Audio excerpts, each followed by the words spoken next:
Hey, what's going on, you guys? So in today's video, I will show you how you can reset your iPhone to factory settings. So let's start. So first, go to your settings and tap on your name.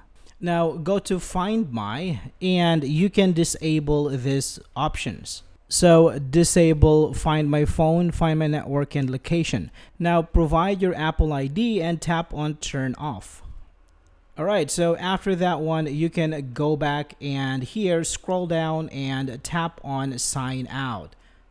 Now after completely signing out from your account, you can then go back and scroll down to General, and from here tap on Transfer or Reset iPhone, and from the following options just tap on Erase All Content and Settings.